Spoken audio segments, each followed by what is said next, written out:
নমস্কার বন্ধুরা, কথাধারা চ্যানেলে আমি জেবি সকলকে স্বাগত জানাচ্ছি। কথাশিল্পী শরৎচন্দ্র চট্টোপাধ্যায় রচিত কালজয়ী উপন্যাস দত্তার নবম পর্ব শোনার জন্য।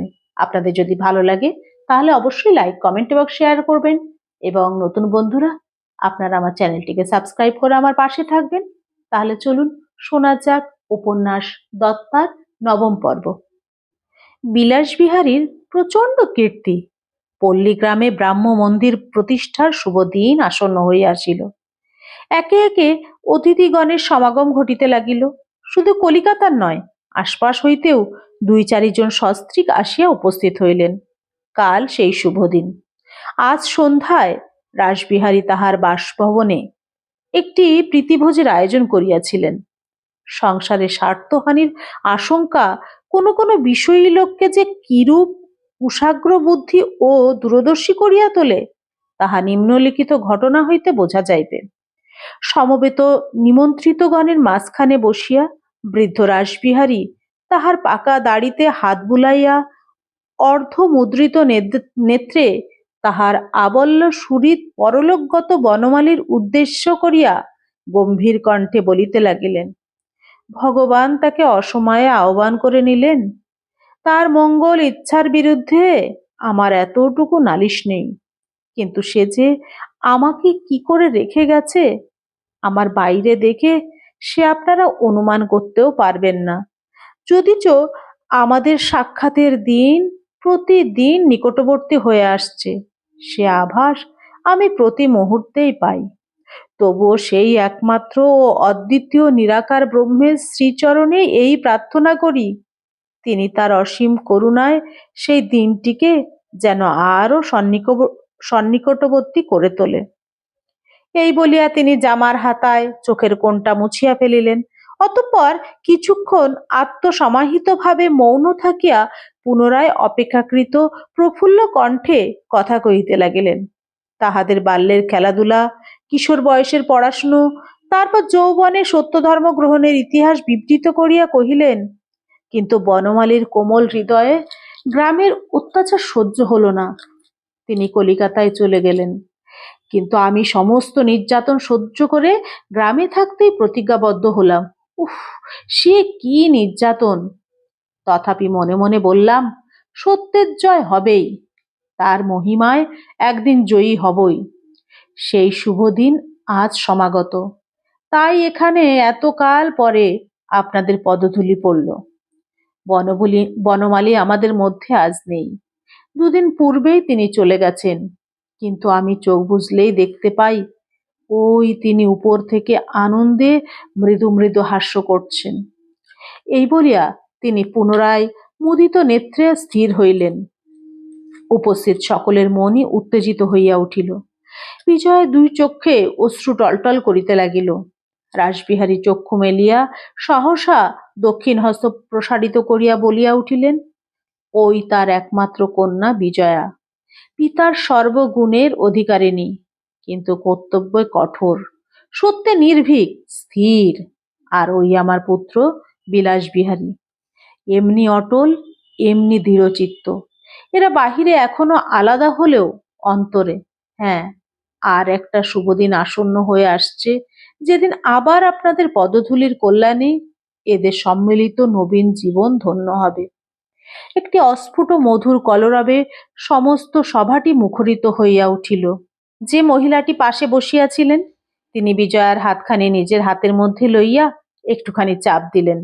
রাসবিহারী একটি গভীর নিঃশ্বাস মোচন করিয়া বলিলেন, ওই তার একমাত্র সন্তান। এটি তার চোখে দেখে যাবার বড় স্বাদ ছিল, কিন্তু সমস্ত অপরাধ আমার।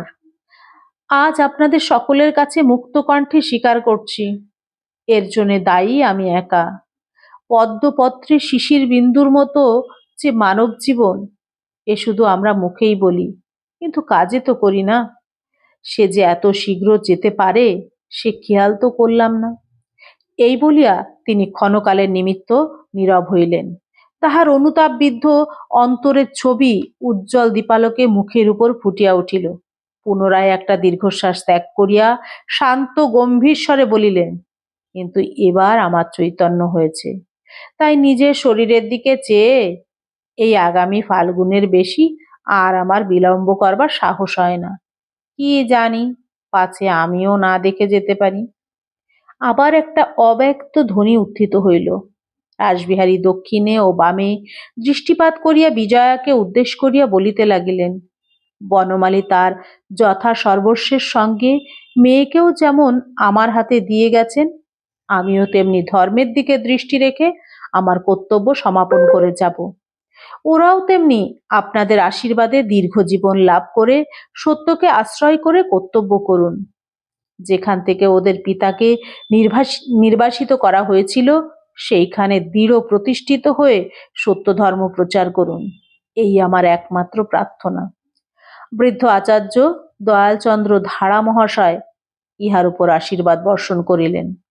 রাসবিহারী তখন বিজয়াকে আহ্বান করিয়া বলিলেন, মা, তোমার বাবা নেই। তোমার জননী সাধ্বী বহু পূর্বেই স্বর্গারোহণ করেছেন, নইলে এ কাজ আজ আমার তোমাকে জিজ্ঞাসা করতে হতো না। লজ্জা করো না মা, বলো আজ এখানেই আমাদের এই পূজনীয় অতিথিগণকে আগামী ফাল্গুন মাসে আবার একবার পদধূলি দেবার জন্য আমন্ত্রণ করে রাখি। বিজয়া কথা কহিবে কি, ক্ষোভে বিরক্তিতে ভয়ে তাহার কণ্ঠরোধ হইয়া গেল। সে অধবদনে নিঃশব্দে বসিয়া রহিল।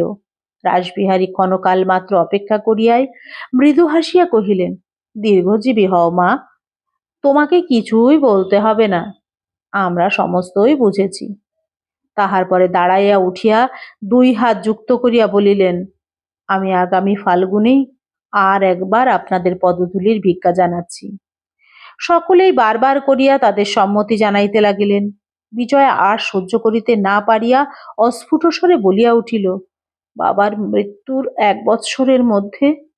প্রবল বাষ্পোচ্ছ্বাসে কথাটা শেষ করিতেও পারিল না। রাসবিহারী চক্ষের পলকে ব্যাপারটা অনুভব করিয়া গভীর অনুতাপের সহিত তৎক্ষণাৎ বলিয়া উঠিলেন, ঠিক তো মা, ঠিক তো, এ যে আমার স্মরণ ছিল না। কিন্তু তুমি আমার মা কি না, তাই এ বুড়ো ছেলের ভুল ধরিয়ে দিলে। বিজয়া নীরবে আঁচলে চোখ মুছিল। রাসবিহারী ইহাও লক্ষ্য করিলেন। নিঃশ্বাস ফেলিয়া আর্দ্রস্বরে বলিলেন, সকলই তার ইচ্ছা। একটু পরে কহিলেন, তাই হবে, কিন্তু তারও তো আর বিলম্ব নেই। সকলের দিকে চাহিয়া কহিলেন, বেশ, আগামী বৈশাখেই শুভ কার্য সম্পন্ন হবে। আপনাদের কাছে এই আমাদের পাকা কথা হয়ে রইল। বিলাসবিহারী বাবা, রাত হয়ে যাচ্ছে, কাল প্রভাত থেকে তো কাজের অন্ত থাকবে না। আমাদের আহারের আয়োজনটা, না না, চাকরদের উপর আর নির্ভর করা না, তুমি নিজে যাও। চলো, আমিও যাচ্ছি। তাহলে আপনাদের অনুমতি হলে আমি একবার। বলিতে বলিতেই তিনি পুত্রের পেছনে পেছনে অন্দরের দিকে প্রস্থান করিলেন। যথাসময়ে প্রীতিভোজনের কার্য সমাধা হইয়া গেল। আয়োজন প্রচুর হইয়াছিল, কোথাও কোনো অংশে ত্রুটি পড়িল না। রাত্রি প্রায় 12টা বাজে। একটা থামের আড়ালে অন্ধকারে একাকী দাঁড়াইয়া বিজয়া পালকির জন্য অপেক্ষা করিতেছিল। রাসবিহারী তাহাকে যেন হঠাৎ আবিষ্কার করিয়া একেবারে চমকিয়া গেলেন। এখানে একলা দাঁড়িয়ে কেন মা? এসো এসো, ঘরে বসবে, এসো। বিজয়া ঘাড় নাড়িয়া বলিল, না কাকাবাবু, আমি বেশ দাঁড়িয়ে আছি। কিন্তু ঠান্ডা লাগবে যে মা। না, লাগবে না। রাসবিহারী তখন পাশে দাঁড়াইয়া ঘরের লক্ষ্মী প্রভৃতি বলিয়া আর এক দফা আশীর্বাদ করিতে লাগিলেন। বিজয়া পাথরের মূর্তির মতো নির্বাক হইয়া এই সমস্ত স্নেহের অভিনয় সহ্য করিতে লাগিল। অকস্মাৎ তাহার একটা কথা মনে পড়িয়া গেল।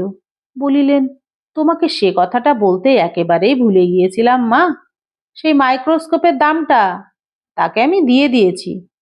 8-10 দিন হইয়া গেল, নরেন্দ্র সেই যে সেটা রাখিয়া গেছে আর আসে নাই। এই কয়টা দিন যে বিজয়ার কি করিয়া কাটিয়াছে তাহা শুধু সেই জানে। তাহার পিসির বাড়ির দূরত্বটাই সে জানিয়া লইয়াছিল, কিন্তু সে যে কোথায় কোন গ্রামে তাহা জিজ্ঞাসা করে নাই। এই ভুলটা তাহাকে প্রতি মুহূর্তে তপ্ত শেলে বিধিয়া গেছে, কিন্তু কোনো উপায় খুঁজিয়া পায় নাই। এখন রাসবিহারীর কথায় সে চকিত হইয়া বলিল, কখন দিলেন? রাসবিহারী একটু চিন্তা করিয়া বলিলেন, কি জানি, তার পরের দিনেই হবে বুঝি। শুনলাম তুমি সেটা কিনবে বলেই রেখেছ। কথা কথা।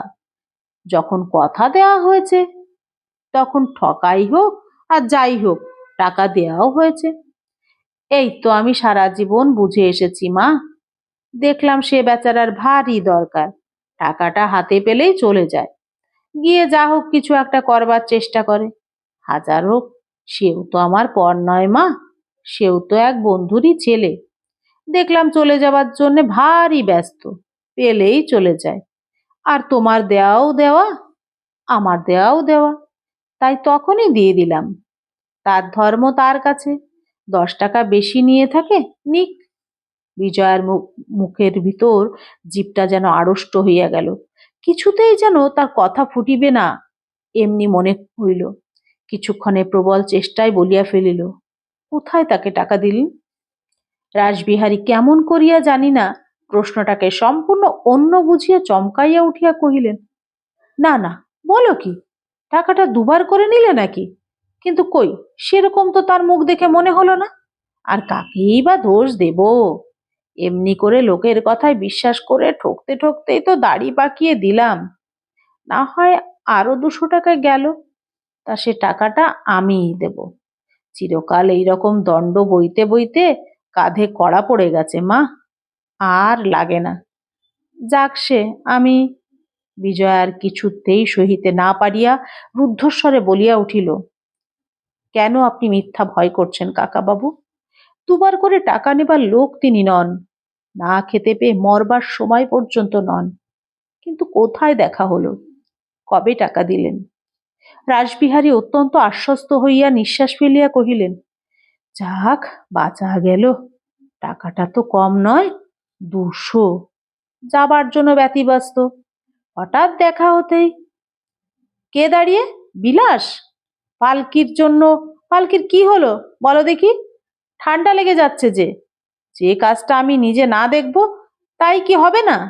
বলিয়া অত্যন্ত রাগ করিয়া তিনি ওধারের একটা থামকে বিলাস কল্পনা করিয়া অকস্মাৎ দ্রুত বেগে সেই দিকে ধাবিত হইলেন। শেষ করছি উপন্যাস দত্তার 9ম পর্ব। যদি আপনাদের ভালো লাগে তাহলে অবশ্যই লাইক, কমেন্ট এবং শেয়ার করবেন। এবং নতুন বন্ধুদের কাছে অনুরোধ, অবশ্যই আমার চ্যানেলটিকে সাবস্ক্রাইব করে আমার পাশে থাকবেন। সকলকে ধন্যবাদ।